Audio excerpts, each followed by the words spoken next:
Good afternoon, students. Yesterday, what we have done? We have done the work, power, energy introduction lecture. We have done the types of work done, definition of work done. We have three types of work done: positive, negative, and zero work done. And the formula of the work done was Fs cos theta. When theta equal to 0 degree, it is positive work done.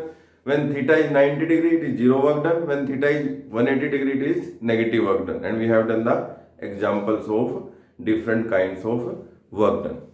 Then we have done the absolute and the gravitational unit. Absolute we are having SI and CGS, and gravitational is also we are having SI and CGS. Okay. So now student, after this we have done work done by variable force. We had a formula that is equal to W equal to integration x1 to x10 to x1 to something limit, that is your f into dx, that is by variable force. We have done the work done by constant force and work done by the variable force both. For the constant force we have a formula that is your what, f dot s. It means the dot product of force and displacement. And for the variable force, the formula that was for the constant force, and for the variable force we are having formula that is your f into dx integration with your limit, that is your lower to higher limit. So now today we are going to start the energy topic. It's very important, everybody know that we are having energy. Energy is nothing but the capacity to do work is called energy. Okay, the capacity to do work is called energy. So student, everybody know that we are having a lot of energy, that is your fuel energy. Everybody know that fuel energy, kinetic energy, potential energy, mechanical energy, okay, electrical energy, magnetic energy. Okay, we are having a lot of energy. So now in this chapter we will discuss kinetic energy and potential energy. So first, this is your types of energy. Types of energy. First one is your kinetic energy, K dot E, and next your potential energy, P dot E. So this is your kinetic and potential energy. So firstly, the energy possessed by a body due to its motion, that is called kinetic energy. Everybody know that. For example, if an object is in the rest position and we are applying some force and motion is being created by the object, then what is the responsible energy? Then this is your kinetic energy. So this is called kinetic energy, the energy possessed by a body due to its motion. This is your kinetic energy. And potential energy, the energy possessed by the body due to its position or due to its configuration. We will discuss deeply both. So firstly we will do the kinetic energy. Potential energy का भी concept हम करेंगे. पहले हम kinetic energy. अभी सिर्फ आपको kinetic energy की ही definition लिखनी है. The energy possessed by a body due to its motion. That is your kinetic energy. तो सबसे पहले हम करते हैं expression for kinetic energy. Expression for kinetic energy. Suppose कीजिए ये ऑब्जेक्ट है जो हॉरिजॉन्टल पर है, ये हॉरिजॉन्टल सरफेस है, और ये आपने स्टूडेंट एक ऑब्जेक्ट रख रखा है जिसका मास m kg है. इसका मास कितना है? m kg. जैसे ही स्टूडेंट हमने इस पे फोर्स लगाया F, इसकी यहां इतनी डिस्प्लेसमेंट हो गई और ये यहां पर पहुंच गया. इसका मास तो कितना रहा?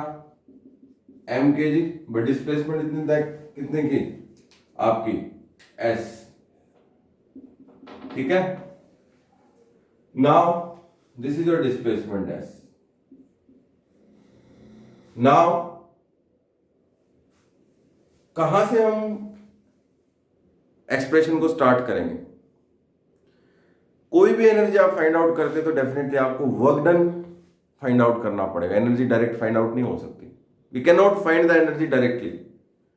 So if you want to find out the energy, then you must firstly know about the work done. So formula of work done, we know that the formula of work done is your force into displacement, and your force is what? m into a, क्योंकि motion में हुआ है तो w कितना हो गया आपका? m a into s. तो ये तो हमारा आ गया. अब इक्वेशन मोशन की लगा दीजिए, v square minus you square equal to 2as. अब यहां पर u कितना है? 0. u कितना है स्टूडेंट? 0. तो v स्क्वायर आपका कितना आ गया? 2as. और यहां से s की वैल्यू कितनी आ गई आपकी student? v square by 2a. इसको अगर मैं इक्वेशन नंबर 1 बोलूं तो put the value of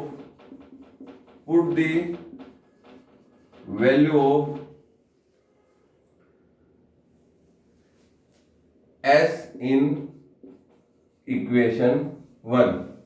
equation 1 क्या थे आपकी? w equal to M A S. तो s की वैल्यू कितनी है student? v square by 2a. अब a से a कैंसिल हो गया तो w कितना आ गया आपका? Half M V square. मतलब जो एनर्जी है आपकी काइनेटिक एनर्जी वो कितनी आ गई आपकी? Half M V square.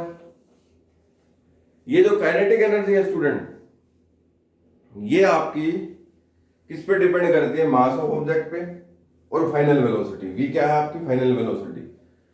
u को हमने 0 क्यों लिया? क्योंकि ऑब्जेक्ट स्टार्ट किससे हुआ है? आपकी 0 वेलोसिटी से. Clear student? उसके बाद हम करेंगे नेक्स्ट टर्म. नेक्स्ट टर्म क्या है आपकी?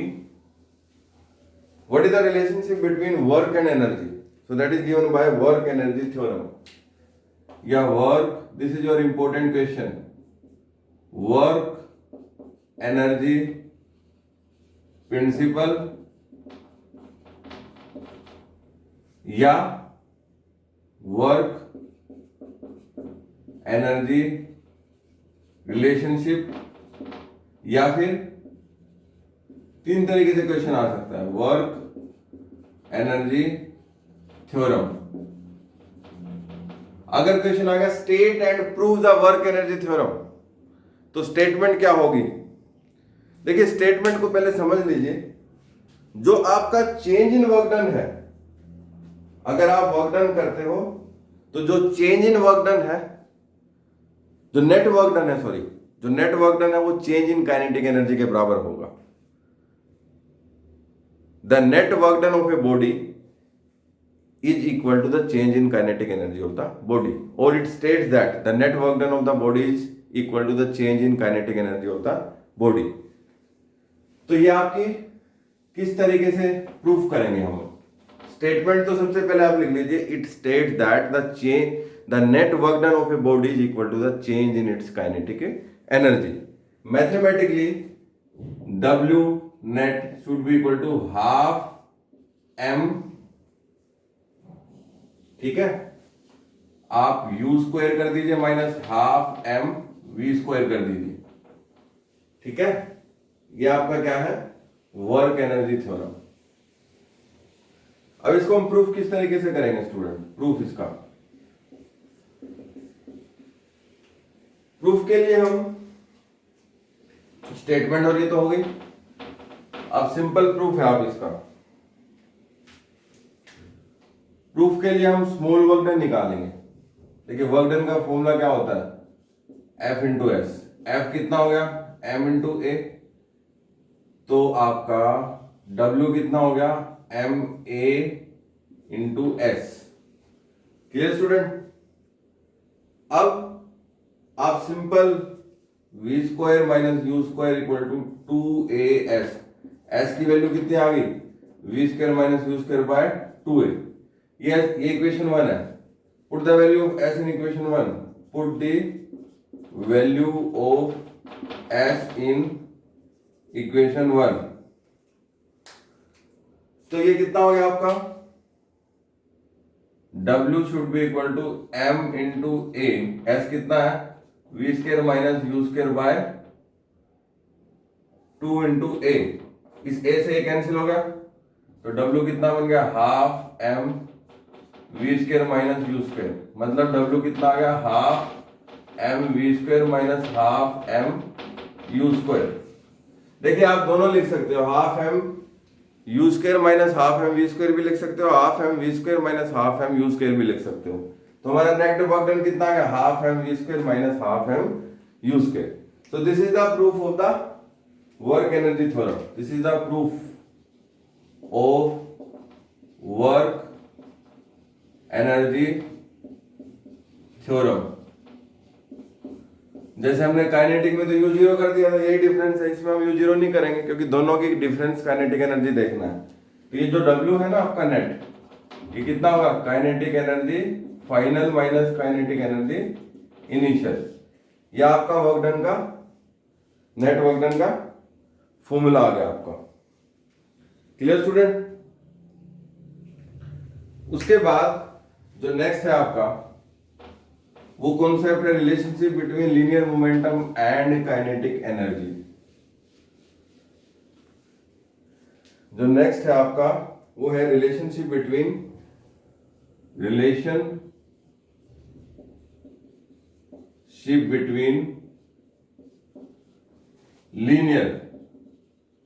Momentum and kinetic energy. क्या रिलेशनशिप है इनके बीच में? सिंपल सा कॉन्सेप्ट है। देखिए आपकी काइनेटिक एनर्जी किसके बराबर है, हाफ एम वी स्क्वायर। अभी लेफ्ट हैंड साइड या राइट हैंड साइड, आप राइट हैंड साइड में in right hand side divide and multiply by M, दोनों तरफ मल्टीप्लाई और डिवाइड कर दीजिए, half M V square by M into M. Clear? अब आपका काइनेटिक एनर्जी ये हाफ, ये एम और एम, ये क्या बन गया, M square into V square, और एम नीचे आ गया। अब हमें पता है स्टूडेंट, जो आपका P है वो m इंटू वी होता है, तो यहां से P स्क्वायर कितना बन गया, m स्क्वायर वी स्क्वायर। तो बेटा इस m स्क्वायर वी स्क्वायर की जगह P स्क्वायर रख सकता हूं, तो काइनेटिक एनर्जी कितनी आ गई आपकी, half P square by m। तो यहां से P स्क्वायर कितना आ गया, 2m काइनेटिक एनर्जी, और P की वैल्यू कितनी आ गई, under of 2m kinetic energy. So this is the relationship. ठीक है स्टूडेंट, ये आपका क्या है, रिलेशनशिप है किसके बीच में, आपका लीनियर मोमेंटम और आपका काइनेटिक एनर्जी में। तो दोनों रिलेशनशिप है। आप ये भी लिख सकते हो, kinetic energy equal to half P square by 2m। ये कितना आपका, पी स्क्वायर बाय 2m, या momentum p equal to under of 2m kinetic energy, ये भी लिख सकते हो। तो काइनेटिक एनर्जी का बड़ा इंपॉर्टेंट सा कॉन्सेप्ट है। जहां पर भी मोशन है ऑब्जेक्ट का, उसके लिए रिस्पॉन्सिबल कौन सी, आपकी काइनेटिक एनर्जी। जहां पर भी मोशन है ऑब्जेक्ट का, वहां पर रिस्पॉन्सिबल क्या है, काइनेटिक एनर्जी रिस्पॉन्सिबल है। Clear student? अब हम एक work done by variable force का न्यूमेरिकल कर लेते हैं, थोड़ा सा आपका रिवीजन हो जाएगा आपका। ठीक है, आपकी F की वैल्यू वो दे रखी है आपको x square plus 2x plus 3। Clear student? And x equal to 0, x equal to 1 कर लेते हैं, 1 to x equal to 3। Find the work done. Clear? ये क्वेश्चन है, तो कैसे करेंगे इसका आंसर? सबसे पहले हमें पता है जो आपका वर्क डन है वो क्या होगा, x limit 1 to x limit 3 f of dx। तो f की वैल्यू पुट कर दीजिए, w कितना हो गया, x equal to 1 to x equal to 3, f की वैल्यू कितनी है, X square plus 2x plus 3 into D X. अब सिंपल इंटीग्रेशन का रूल लगेगा स्टूडेंट्स। W कितना बन गया, अब इसका इंटीग्रेशन क्या होगा, X cube by 3 plus 2x square by 2 यानी 2x स्क्वायर बाय 2। ठीक है, ये कितना हो गया 2x square by 2 plus 3x और लिमिट कहां शिफ्ट होगी इधर, x equal to 1 to x equal to 3। Clear student, ये आपका कितना है x equal to 1 to x equal to 3, ये लिमिट हमारी शिफ्ट हो गई। अब इसको ये किस तरीके से एक्स क्यूब बाय 3 प्लस 2, अब 2 से 2 कैंसिल हो गया तो सिंपल क्या आ गया आपका एक्स स्क्वायर प्लस 3x और लिमिट कितनी x इक्वल टू आपका 1 to 3, 1 to x equal to 3। अब पहले 1 पुट करेंगे फिर माइनस आपकी 1 सॉरी पहले 3 पुट करेंगे फिर -1, तो 3 का क्यूब बाय 3 प्लस 3 का स्क्वायर प्लस 3 इंटू 3 माइनस, अब ब्रैकेट में ले लेते हैं, ये 1 cube by 3 plus 1 square plus 3 into 1, अब माइनस भी होगा बाद में, ये 27 by 3 plus 9 plus 9। Clear student, minus 1 by 3 -1 -3। ठीक है, अब इसको सोल्व करते हैं 9, तो W कितना है 9 प्लस 9 प्लस 9 माइनस 1 बाय 3 -1 -3। अभी देखिए ये 27 बन गया, -1 बाय 3 -1 -3 4, 27 में से 4 गए 23 -1 बाय 3, ये आ गया ना आपका 3 1 4 27, 23 4 27। अब ये 3 एलसीएम 23, ये कितना हो गया आपका 3 एलसीएम आ गया आपका 3, तो 23 इंटू 3, ये ऊपर इसको सोल्व कर लेते हैं अच्छी तरीके से। W कितना बन गया 23 माइनस 1 बाय 3। ठीक है, या तो आप 1 बाय 3 को सोल्व कर लीजिए तो 0.3 के करीब आएगा, तो W कितना हुआ 23 माइनस 0.3। ठीक है, तो ये आपका जूल में आंसर, इसको सोल्व कर लीजिए, आपका किसमें आ गया जूल में आंसर आ गया। ठीक है, so this is about the numerical, ये काफी इंपॉर्टेंट न्यूमेरिकल है। तो आज हमने क्या किया, काइनेटिक एनर्जी के बारे में किया, काइनेटिक एनर्जी का डिस्क्रिप्शन किया और सारी चीज की। ठीक है, तो आपका बड़ा इंपॉर्टेंट सा कॉन्सेप्ट है काइनेटिक एनर्जी का। So student tomorrow we will discuss the next term about this chapter, your work power energy. Okay, thank you.